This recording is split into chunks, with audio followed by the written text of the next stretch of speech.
سڵاوتان بێت. لە 2 ساڵی ڕابردووی کابینەی نوێمی حکوومەت هێرێمی کوردستان دەستەی وەبەرهێنان بە بڕی 8 میلیارد دلار وەبەرهێنانی کردووە و 50,000 هەلیکاری ڕەخساندووە. ئەوەش لە کاتێکدا لە 2 ساڵی ڕابردوودا چەندین قەیرانی گەورەی وەک بڵاوبوونەوەی ڤایرۆسی کۆرۆنا و شکستی ئابووری و نزمی بەهاینەوت و کۆمەڵێکشتی تر بەڕۆکی جیهان و ناوچەکەی گرتووە. ئێمە لەو بەرنامەیەدا هەوڵ دەدەین لەسەر جۆری وەبەرهێنان لە شار و ئیدارەکانی هەرێمی کوردستان بێگومان ئیدارە سەربەخۆیەکان بەپێی سێکتەر و جۆری وەبەرهێنان لەلایەک و لەلایەکی دیکەش لەسەر پرۆژە جۆرا و جۆرەکانی دیکەی وەبەرهێنان لە ڕێگەی ژمارە و بەدواداچوونی ڕۆژنامەوانیەوە بدوین. ئەمیش بە میوانداری بەڕێز دکتۆر محەممەد شکری سەرۆکی دەستەی وەبەرهێنان. کاکتۆر بەخێربێن. زۆر سپاس. ئەمەوێت لە سەرەتا بە داتا و ژمارەوە بدوین. بەپێی سێکتەرەکان ئەگەر هاوکارانم ئامادە بن لەو چارتە ئەو پرۆژانەی کە بۆ بەرهێنان مۆڵەتیان پێدراوە بێگومان لە 2 ساڵی ڕابردووی تەمەنی کابینەی نوێمی حکوومەت هێرێمی کوردستان بەپێی پارێزگاکان بەو شێوەیە. هەولێر 6 دانە، هەڵەبجە 1، گەرمیان 5، ڕاپەڕین 3، سلێمانی 33، دۆهۆک 37 کە کۆی گشتی دەکاتە 139 پرۆژە. ئەو پرۆژانە تەنها مۆڵەتیان پێدراوە دەستیان پێکراوە. طبعا پرۆژانە مۆڵەتیان وەرگرتووە و دەستیان پێ کردووە بەشێکیان تەواو بوون ئێستا بەرهەمیان هەیە. بۆ نمونە ئێمە کارگەمان هەیە لە هەولێر 2 کارگا کە لەگەڵ مۆڵەت پێدانیان ئێستا بەرهەمیان هەیە و لە بازاریش دەفرۆشرێ و بۆ دەرەوەی هەرێمی کوردستانیش هەناردەی دەکەن. تێکڕای سرمایەکان بە دۆلار ملاحەزاکەین زیاترە لە 8 میلیارد دلار زیاتر. بڵێ کۆمنتی تو ئەمەوێت لەسەر ئەو ژمارانە بزانم. طبعا ژمارەی سەرمایەی وەبەرهێنان ئەوە دەسەلمێنی کە قەبارەی وەبەرهێنان لە هەرێمی کوردستان باش بووە. ئەگەر بەراوردی بکە لەگە ساڵانی ڕابردوو چەند ساڵانی پێش کابینە 2 ساڵ لەگە 2 ساڵی پێش کابینە یان 4 ساڵی پێش کابینە قەبارەی وەبەرهێنانی مۆڵەتدرا و زۆر زیادی کردووە. ئێستا زیادی کردووە. ئێستا زیادی کە خەیرانی دارایی و خەیرانی کۆرۆنا جگە لەوە شێمە پرۆژەی پەسەندکرامان هەیە کە ئەویش زیاترە لە نزیکەی ئێستا 19 میلیارد دلار پرۆژەی پەسەندکرامان هەیە کە ئینشاڵە ماوەیەکی تر ئەو شاشە ئێوە ژمارەکانی مۆڵەتدرا و زۆر ئەو 19 میلیارە هێشتا نەچۆتە ناو چارتە. دەبێتە ئەو ڕقەمەی کە لە مۆڵەتدراوەکان ئینشاڵە هەوڵ دەدەین لە ماوەی 6 مانگی داهاتوو ئەو ژمارانە یەکجار زۆر زیاتر ببن لەبەر ئەوەی ئێمە هەندێک ڕێککاری نوێمان دەست پێ کردووە کە بتوانین ئەم ژمارانە زیاتری کەین و پرۆژەی باشتر لە هەرێمی دابشکردنی پرۆژەکان ئەگەر سەرنج بدەین دابش بوون بەسەر شوێنەکان ینی ئێوە بڵانسی هاوسەنجیان هاوسەنجی نێوان شارەکانتان ڕاگرتووە چۆن ئەمە کراوە؟ بە دڵنیایی طبعاً ئێمە لە کابینەی نوێم کە دەستمان پێکرد پلانی وەبەرهێنان هەیە ئەو پلانە لە هەموو کوردستان بە تەوازنێک یەکجار زۆر باش بە پێداویستی خەڵک و پێداویستی پارێزگا و ئیدارە سەربەخۆکان بووە کە لە مۆڵەتدانیش بە هەمان شێوە ئەم بابەتە ڕەچاو کراوە کەم و زیاد لە بینی پارێزگا و پارێزگایەکی تر بۆڕێەکەی چیە کەم و زیاد بۆ ڕێککارەکانی ناو خودی پارێزگا دەگەڕێتەوە. بۆ نمونە سلێمانی 33 بە بەراورد لەگەڵ هەولێر لەگەڵ دۆهۆک نزیکە بەردەوام لەگەڵ برادرانی خۆمان لە فەرمانگەکانی ئێمە قسە دەکەین. سلێمانی کە کەمترە لە هەولێر یان لە شوێنەکانی تر بۆ ئەوە دەگەڕێتەوە ئامادەکردنی فۆرمی مۆڵەت تاخیرتر دەبێت بەهۆی ئەوەی کە برادرانی ئێمە لە سلێمانی بوو نمونە دەڵێن فەرمانگەکان زۆر درەنگتر وەڵام دەدەنەوە هەرچەندە ئێمە لە مانگی هەشتی ئەم ساڵەوە بڕیارێکمان داوە بەپێی یاسای وەبەرهێنان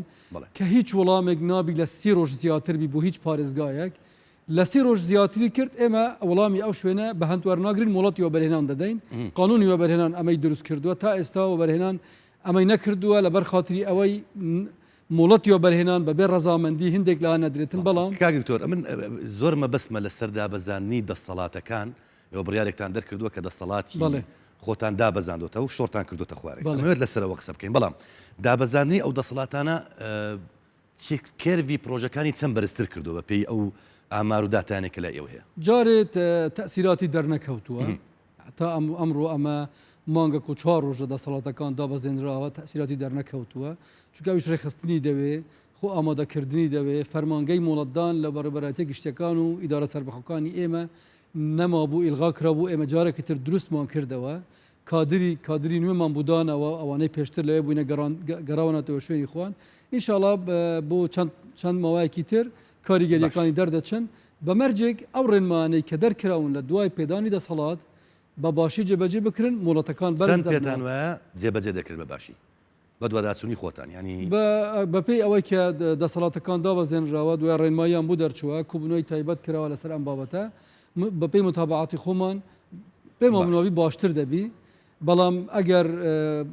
لە ماوەی ڕابردوو هەمان بابەتی دەسەڵات دابەزاندن و پارێزگاکان هەبووە مەشاکلی لێ دروست بووە هیوادارین ئێمە بتوانین کۆنتترۆلی ئەو گرفتانە بکەین و مەشاکلی نوێی لێ دروست نەبێتن لە ئەنجامی خراپ بەکارانی دەسەڵاتەکان ئەمەوێت لەسەر سێکتەرەکان ئەگەر سلایەتی دووەم ببینین بەپێی سێکتەر بازرگانی تەندروستی پیشەسازی خزمەتگوزاری گەشتیاری فێرکردن سلایدی دوێمیشمانەیە هوەری و وەرزشی ئەوانەیشی تێدا تێبینی ئەوە دەکەین کە ئێستا پیشەسازی لەسەروی هەمویانە بۆچی بیر لەوە کراوەتەوە زیاتر تەرکیز و فۆکەستان بچێتە سەر پیشەسازی ئێمە تەرکیزی زیاترمان لەسەر پیشەسازیە ئاسانکاری زیاتریشمان هەم بەپێی ئەو تعلیماتانەی کە ئێمە دەرمان کردووە تقریبان ساڵێک پێش ئێستا بۆ هەموو فەرمانگەکانی خۆمان پێویستە مۆڵەتی وەبەرهێنان بۆ بواری پیشەسازی کشت و کاڵی گەشتیاری چونکە ئەولەویاتی قسوایی حکوومەتی هەرێمی کوردستان و کابینەی نوام و جنابی سەرۆک وەزیران دائیمەن تاکید لەسەر ئەو سێ سکتەرە دەکاتەوە کە پێویستە بەرەو پێش بچن پێمان گوتینە پێویستە ئەولەویات بۆ وەرگرتنی ڕەزامەندیەکان بۆ ئەم سێکتەرە بن دواتر ئەمانیتر بێتن حتەوە بەرهێنان لە خان و بەرەش لەم کابینەیە کەمترە ینی بە پێچەوانە و ساڵانی ڕابردوو ئێمە نوموڵەتی خان و بەرەمان هەبووە لە 2 ساڵی ڕابردوو لە داهاتوو لە ماوەی داهاتوو ئینشاڵڵا چونکە جۆرێک لە کرانەوە لەسەر سکتەری نیشتەجێبوون کراوەتەوە بە پێ ڕێنمایی نوێ کە حکوومەت تێدا بەشدار دەبێ و تێدا شەریک دەبێ و لە پرۆژەکان کراوەتەوە لە داهاتوو ئینشاڵڵا مۆڵەتەکانی دەست پێ دەکەنەوە و بەڵام بەو شکلایە نییە کە زۆر بێ بوو نمونە ئێمە ئەگەر 200-300 پرۆژەی پیشەسازی لە داهاتوو دابمەزرێ ئێمە هەوڵماندەوە پرۆژە نیشتەجێیەکان لە 80 زیاتر نەبن ینی نسبەیەکی زۆر کەم بێ لە چا ئەو پرۆژانەی کە لە داهاتوو هەم ڕەزامەندیانە سەردەدرێ هەمیش مۆڵەتیان باش هەر بۆ بیرێنانەوە بە پێ ئەو ژمارانەی کە ئێستا لەسەر شاشە دەردەکەوێت بازرگانی 28 پرۆژە تەندروستیدا پیشەسازی 42 خزمەتگوزاری 2 گەشتیاری 22 فێرکردن کە قوتابخانە پەروەردە و کۆلیژەکان دەگرێتەوە لە سلایدی دوم دەبینین کشت و کاڵ حەودانە نیشتەجێکردنەوە هوەریەک وەرزش یعنی تێکرای 139 مەبەست لێت بپرسم لەم کابینەیە تەرکیز لەسەر یان بەشێک لەو ئیشانەی کە کراوە بۆ هوەری و وەرزشی بۆچی هوەری وەرزشی بۆتە بەشێک لە پرۆژەکانی وەبەرهێنان طبعا لە ماوەی ڕابردووشدا لە پرۆژە هوەریەکان هەبووینە بەڵام سەرکەوتو نەبووینە ئێمە پرۆژەیەکی هوەریمان لە هەولێر لە پارێزگا هەولێر مۆڵەت داوە کە سەرمایەکەی 9 میلیۆن دلارە بۆ دروستکردنی هۆڵی سینەما و شوێنی هونەرمەندان و ڕێخستنی ئۆرکسترا ئەوانە طبعا ئینشاڵڵا دەکەویتە کەوتو دە بواری جێبەجێکردن و خەریکی دروستکردن ئەمانە بوو داهاتوش طبعا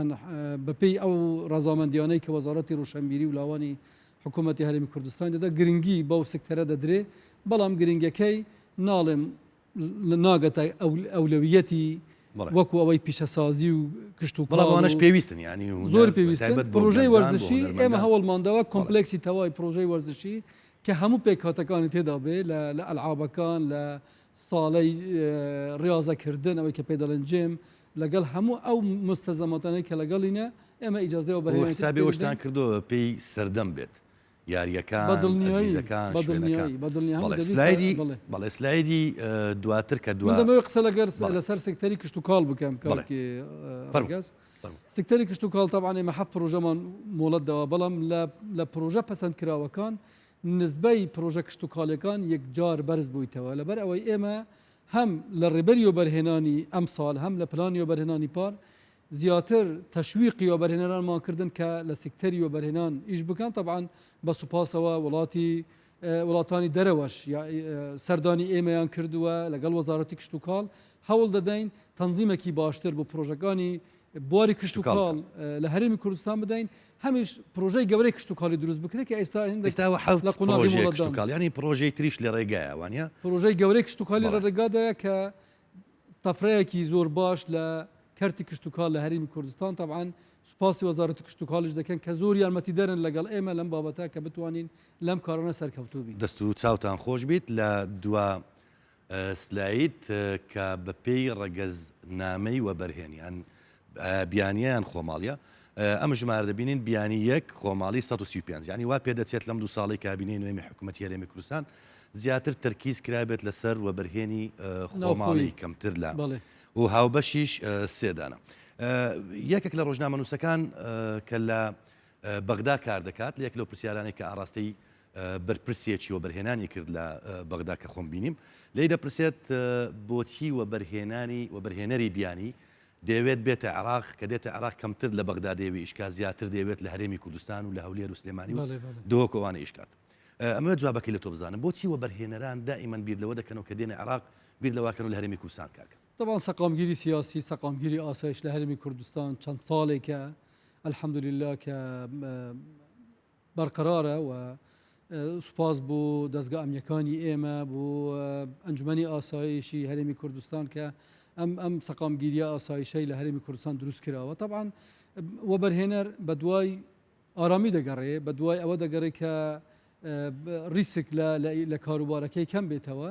بۆیە لە شوێنێک دەگەڕێت کە سەقامگیر بی بۆیە هەرێمی کوردستان هەڵدەبژێنن بۆ پرۆژەکانیان. ئێمە طبعا لە ژمارەکان لەوانەیە کەم بێ ئومێدی زۆر زیاترمان هەبوو بتوانین سوود لە خیبرە لە تەکنۆلۆژیا لە پرۆژەی گەورە پرۆژانێک کە جناب ئاماژەتان پێکرد فەرمووتان کە نزیکەی خەمڵاندنی زیاتر لە 19 ملیاری دەکرێت تا چەند ئەم پرۆژانە پرۆژەی بابڵێن وەبەرهێنەری بیانین ئەوانەی کە ئێستا بەشێکی تێدایە بەڵام ئێمە ئێستا لە مفاوەزاتین لە قسەکردنین لە دابینکردنی معلوماتین بۆ هەندێک بوار بە تایبەتی لە ژێرخانی ئابووری لە دروستکردنی هێڵەکانی گواستنەوەی گشتی لە دروستکردنی بەنداوەکان لە دروستکردنی هێڵەکانی ئاودێری لە دامەزراندنی پرۆژەی گەورەی کشتتوکاڵی لە هەرێمی کوردستان و لە تەسویقکردنی بەرهەمی کشتتوکاڵی لە هەرێمی کوردستان بۆ دەرەوە هەرێمی کوردستان لە مفاوەزاتی لە گەندێک شەریکاتی عالەمی بتوانن لە هەرێمی کوردستان استثمار بکەن و ئیش بکەن و سوود لە دەرفەتەکانی وەبەرهێنا لە هەرێمی کوردستان وەربگرن. طبعا نەگەشتینە قوناغی ئەوەی کە موڵەتیان پێ بدەین بەڵام ئینشاڵڵا لە ماوەیەکی نزیکدا کاملی ئەم بابەتانە ئەعلان دەکەین و دەکەونە بواری جێبەجێ. زۆر باشە بەپێی ئەو داتایە 136 پرۆژە یان وەبەرهێنەر کار دەکات تەمان سیەکانیان کە هاوبەشن مەبەستەیدا ژمارەکان زیاد دەبن یانی دەکاتە 139 بەخۆی بەڵێ هاوبەش ینی وەبەرهێنەری خۆماڵی لەگەڵ وەبەرهێنەری بیانی دوزار حساب نەکراوە یەک زار حساب کار یەک جارە 139 دەکات. زۆر باشە ئەمە دوا کۆمنتی تۆ لەسەر وەبەرهێنەرەکان بزانم بۆی راپۆرتێک حازرە پێکەوە ببین ئەگەر شتێکتان لەسەرەوە هەیە. طبعا کە وەبەرهێنەری خۆماڵی زۆرە لە هەرێمی کوردستان لە ماوەی ڕابردووش طبعا نزیکەی 183 وەبەرهێنان لە هەرێمی کوردستان خۆماڵی بووە. بەشێکی دەگەڕێتە بۆ ئیجرئاتانەی کە لە ماوەی ڕابردوو ئەو ڕوتینەی کە هەبووە تەسهیلاتێکی باش لەنگە بووە بەرهێنەرانی بیانی نەکراوە. ئێمە هەوڵمانداوە دەقی یاسای خۆمان جێبەجێ بکەین لەسەر وەبەرهێنەری بیانی کە ئەمتیازاتی وەبەرهێنەری بیانی لە هەرێمی کوردستان زۆر زیاترە لە وڵاتانەی دەوروبەری ئێمە بۆ ئینشاءڵڵا دەتوانین جەزبی هەندێک پرۆژەی زۆر باش بۆ هەرێمی کوردستان بکەین. ئەم پێشانگای ئەمڕۆژ کراوەتەوە لە هەولێر پێشانگای وەبەرهێنان و خانوبەرە بینیمان کە چەند کۆمپانیایەکی وڵاتانی ترکە 8 وڵات تێدا بەشدارن بەشداریان کردووە بەڵام قەیرانی دارایی لە ساڵی ڕابردوو کۆڕۆنای بەسەردەهات بەرنامەکانی ئێمە لە بواری کۆنتاکتکردن لەگەڵ وەبەرهێنانی بیانی زۆری تێکدا ئینشاڵڵا لە داهاتوو بتوانین لە مانگی نوێی ئێستا و دواتر لە مانگەکانی داهاتوو ساڵانی داهاتوو بتوانین ئەو لیقاعاتانەی کە پێویستە لە کۆنفرانسات و لە لیقاعاتی چون لێرە چ لە دەرەوە بکەین لەگەڵ وەبەرهێنانی بیانی بتوانین زیاتر جەزبی استیسمارات بکەین بۆ هەرێمی کوردستان. بێگومان پرسیارمان ماوە لەسەر دابەزاندنی دەسەڵاتەکان و کۆمەڵێک پرسیاری تر کە زۆر باش تایبەتن بە ڕەوشی وەبەرهێنان لە هەرێمی کوردستان بەڵام ئەو کاران ڕاپۆرتێکیان دروست کردووە دەرفەتم لێ پێکەوە ببینین. فەرموو. حکوومەت دە پشتیوانێ وان بیت بۆ پاراستنا بەروبوومێ وان پاراستنا بەرهەمێ وان و دێ هەمە هەوڵێکی دەنگ و مەجبور نەبین ئەف بەرهەمێ ناوخودە ئەم پێچێت بین درست بکەین دەرڤە بین. بە پێم نووسراوە کە واژۆی مەسرور بارزانی سەرۆکوەزیرانی هەرێمی کوردستانی لەسەر و لە 15 حوتیەم ساڵ دەرکراوە لە دوای کۆبوونەوەیکی ئەنجومەنی ئابووری تێیدا ڕەزامەندی دراوە بۆ دابەزاندنی دەسەڵاتە دیاریکراوەکان لەلایەن دەستەی وەبەرهێنانەوە بۆ بەڕێوەبەرایەتیە گشتیەکانی وەبەرهێنان لە پارێزگاوی دارە سەربەخۆکان کە ئەمەش بە یەکێک لە هەنگاوەکردەی یەگرنگەکانی کابینەی نوێم بۆ کەمکردنەوەی ڕۆتین دادەنرێت. یەکێک لە ئەولەویەتەکانیان لە کارەکانی حکوومەتی هەرێمی کوردستان و کابینەی نوێم ئەوە بووکەوە گرنگی زۆر بەوە بەرهێنان بدرێتن. لە خۆی لە خۆشیدا بڕیاری ئەوە درا بووکەوە دەسەڵاتی لا مەرکەزی یان پەیڕەوکردنی شۆڕکردنەوەی دەسەڵات بۆ بەڕێوەبەراتی شار و ئیدارە سەربەخۆکان بدرێتن. ئەوە بووکەوە بڕیار دراکە دەستەی وەبەرهێنانیش لە پێشنیارەکانی خۆیکەوە لەگەڵ بۆ ئەنجومەنی وەزیران پێشنیاری کردکەوە دەسەڵات شۆڕ بکاتەوە بۆ بەڕێوەبەراتی گشتی پارێزگاکان و ئیدارە سەربەخۆکان بۆ ئەوی کەوان لۆ خۆیان دەسەڵاتی ئەویان هەبیتن کەوە پەسەندی پرۆژەکان بکەن و مۆڵەتی وەبەرهێنانیش بدەن. لە کابینەی نوێمی حکوومەتی هەرێمی کوردستاندا هەنگاوی کرددارین راوە بۆ ئەوەی وەبەرهێنان لە کوردستاندا گرنگی تەواوی پێ بدرێ. لە پلانی 2021دا گرنگی بە سێکتەری کشت و کاڵ و پیشەسازی و گەشت و گوزار دەدرێ. تەنیا لە ڕێگەی دەستەی وەبەرهێنانەوە 100 پرۆژە بە بەهای 2 ملیار و 560 میلیۆن دلار جێبەجێ کراون. لە یەکی هەشتیشەوە کار بە سیستەمی نوێی دابەزاندنی دەسەڵاتەکان کراوە. کات و تێچوویەکی زۆر بۆ بەرهێنەران گەڕاوەتەوە. کاتی خۆی پرۆژەیەکی وەبەرهێنان کاتێک کە پێشکەش دەکرا پێویست بۆ ڕەزامەندی دەستەی وەبەرهێنان وەربژیرێت ڕای ئەو وەزارەتە وەربژیرێت کە پەیوەنددار بوو بە پرۆژەکە دواتر پرۆسەکە دەهاتێ لای ئێمە ڕاوسەرنجی لایەنی پەیوەنددارمان وەردەگرت دواتر دووبارە دەگەڕاوە دەستەی وەبەرهێنان و مۆڵەتی وەبەرهێنانی پێدرا. بەڵام لە ئێستادا نەخێر پرۆژەکان لەلایەن ئێمەوە پەسەند دەکرێن و ڕەزامەندی سەرجەم لایەنەکان لەسەر ئاستی پارێزگاکە وەردەگیرێت دوای ئەوەی کە لەلایەن دەستی وەبەرهێنانەوە ژمارەی مۆڵەتەکە دیاری دەکرێت مۆڵەتەکە هەر بە هەمان شێوە لە پارێزگاکان دەدرێتەوە وەبەرهێنەر دەست بەکار دەبێت. لەم کابینەیەدا دەستی وەبەرهێنان کۆمەڵێک پرۆژی بە بەهای 12 ملیار دلار بۆ سێکتەرەکانی پیشەسازی، نیشتەجێکردن، پەروەەردە، گەشت و گوزار، وەرزش، بازرگانی، تەندروستی و کوشت و کاڵ پەسەند کردووە. بەڕێوەبەری گشتی وەبەرهێنانی سلێمانی بە 5 خاڵ گرنگی بڕیاری دابەزاندنی دەسەڵاتەکان دەخاتە ڕوو کەوا دەیسلمێنێ کابینەی نوێم دروشمەکانی کردوتە کردار. ئەو بەڵێنەی کابینەی نۆ کە یابووی بۆ کەمکردنەوەی ڕۆتین و گەندەڵی شکۆردنەوەی دەسەڵات ئەو مەبەستێنێتە دی دوو کەمتر بێزارکردنی سەرمایەداران و بەرهێنەران سێ هەڵڕەخساندنی هەلی کاری باش و لە ناوچەکان بۆ خەڵک و چوار یەکسانکردنی پارێزگا و ئیدارە سەربەخۆکان 5 گەڕانەوەی متمانە بۆ لایەنەکان و ئیدارەکان و ئیدارە خۆجیەکان. لە دوای دەرکردنی یاسای وەبەرهێنانی ژمارە 4 ساڵی 2006 قەباری پرۆژەکان بە بڕی 57.8 ملیار دلار بۆ 940 پرۆژە بووە. لە 185 پرۆژەکانی وەبەرهێنان خۆماڵی بووە. لە 109 پرۆژەکان وەبەرهێنانی بیانی بووە. لە 106 پرۆژەکانی وەبەرهێنانی هاوبەشە. وەبەرهێنانی دهۆک خوازیارن وەزارەتەکانی دیکەی پەیوەندیدار بە هەمان جۆر دەسەڵاتەکانی خۆیان دابەزێنن بۆ بەڕێوەبەرەتی گشتیەکان بۆەوەی کارەکان خێراتر ئەنجام بدرێن. هیڤیامە ئەوە ینی کاریگەریاوێ بریارێ ئەوەک و ڕێڤەبەریên دیترژی یانجی کو ئەم بێژین دام و دەستگەهێن دیترژی وەزارەتên دیترژی و هەف بشکێن منەت کاریدا دیساژی وێ بریارێ بدەن و ئەو دەسەڵاتە پشێوەکی موازیل هەمی مؤسساتی دیبێتە محافظە بۆ هەندێ ئەم بشێن کاروبارên وەبەرهێنەرە پشێوەیەکی کورتتر و ئاسانتر جهبینین. لە مانگی ڕابردوو دەستەی وەبەرهێنانی حکوومەتی هەرێمی کوردستان ڕێبەری وەبەرهێنانی بڵاو کردەوە کە تێیدا هەموو کارتەکانی وەبەرهێنان شی کراونەتەوە. کابینی نوێمیش 1300 هەلی وەبەرهێنانی بەبڕی 57.8 ملیار دلار ڕەخساندووە و تێیدا ئاماژەی پێکراوە. پەرتوکەکە بە ناوی ڕێبەری وەبەرهێنانە لە 77 لاپەڕە پێکاتووە. لە ڕووی پێکاتە کارگێڕیەکانەوە زانیاری لەسەر هەرێمی کوردستان خراوەتە ڕوو. زانیاری لەسەر ژماری دانیشتوانی هەرێم و ئەو خزمەت گوزاریانی لە بەردەستی هاوڵاتیانە ڕوون کراوەتەوە. لە ڕێبەرەکەدا دەرفەتی وەبەرهێنان لە سەرجەم بوارەکان ڕوون کراوەتەوە و زانیاری وردی تێدا خراوەتە ڕوو. بە ژمارەش لە کەرتە جیاوازەکان دەرفەتی وەبەرهێنان ئاشکرا کراوە. یەکێک لە سوودەکانی ڕێبەری وەبەرهێنان بریتیە لە ڕەخساندنی دەرفەتی یەکسانی کار بۆ هەموو لایەک. کەرتێ پیشەسازی و کەرتێ بازرگانیشت کوردستانێدا پێنگاف بەرەف پێش بچێت.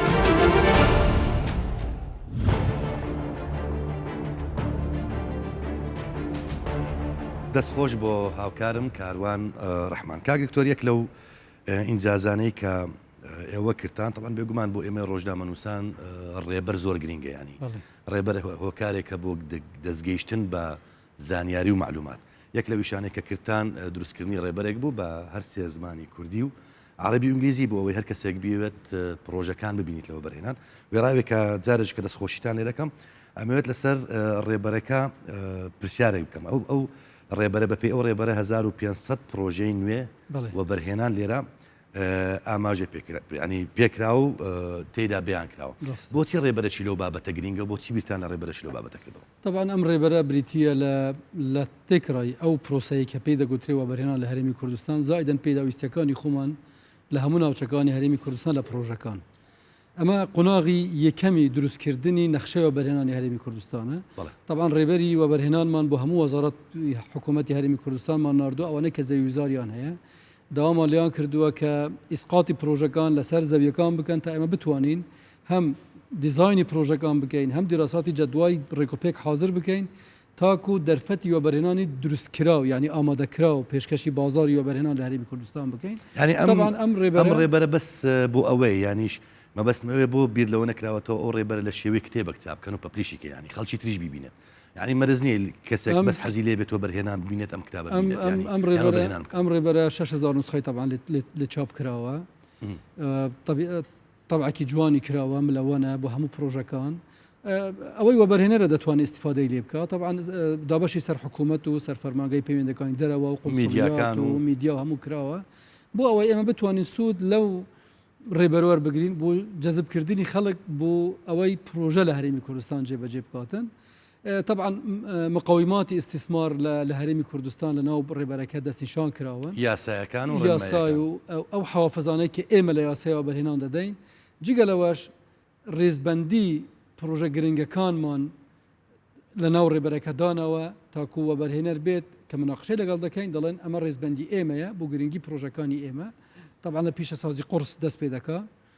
پیشەسازی خۆراک دوای دەچینە سەر کەرتی کشت و کاڵ ڕێبەرە مستەسمیرێکیان وەبەرهێنێک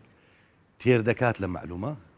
مستەسمری کورد عرب ئەژنەبی ئەوەی کە ئەنگلیزی بزانی لە هەموو دنیا کە ئەم ڕێبەرەی دەخینتەوە دەزانی لە هەرێمی کوردستان چه جۆرە پرۆژەیەک لە چ ناوچەیەکی کوردستان پێویستە بێت استثمارێتی دا بکاتن طبعا ئەمە لە سایتی حکوومەتی هەرێمی کوردستانش بڵاو کراوەتەوە وەکو دەرفەتی وەبەرهێنان کە لە هەموو دنیا دەتوانرێت لە ڕێگای سایتی حکوومەتی هەرێمی کوردستان چێکی ڕێبەرەکە بکرێت بە پارێزگا بە ئیدارەی سەربەخۆ بە قطاع دەتوانن معلومات وەرگرن چ جۆرە پرۆژەیەک لە هەرێمی کوردستان پێویستە کە ناوبراوی وەبەرهێنەر بێت وەبەرهێنانی تێدا بکات زۆر باشە لە راپۆرتەکە بینیمان کە دابەزاندنی دەسەڵاتەکان و شۆڕکردنەوەیان بۆ ئیدارە سەربەخۆکان و پارێزگاکان دەبێتە هۆکاری کەمکردنەوەی ڕوتین ئەمە وەکو جەنابیشتان فەرمووتان چ ڕۆژێکم بڕیارێک و 4 ڕۆژە نزیکەی چ ڕۆژێکە با بڵێن ینی ئەم بڕیارە دەرچووە تا چەند ئەم بڕیارە دەبێتە هۆکاری ئەوەی کە وەبەرهێنان زیاتر لە هەرێمی کوردستان گەشە بکات و ڕۆتین کەم بێتەوە ئەمە طبعا هیوادارین ببێتە هۆی باشتر بەڕێوەچۆنی پرۆسەوە بەرهێنان طبعا کەمکردنەوەی ڕۆتین بە کۆمەڵێک ئیجراعات دەکرێتن کە دەسەڵاتەکان لە یەکی هەشتی ئەم ساڵ دابەزێنرا بۆ پارێزگا و ئیدارە سەربەخۆکان بە بڕیارێک بە دوات کە لە ئەنجومەنی باڵای ئابووری پەسەند کران ئەو دەسەڵاتانەی کە ئێمە وەکو دەستەوە بەرهێنان دای بەزێنین لەگەڵ ئەوەش ئێمە داوامان لە سەرجەم وەزارەتە بەڕێزەکان کرد کە دەسەڵاتەکانی خۆیان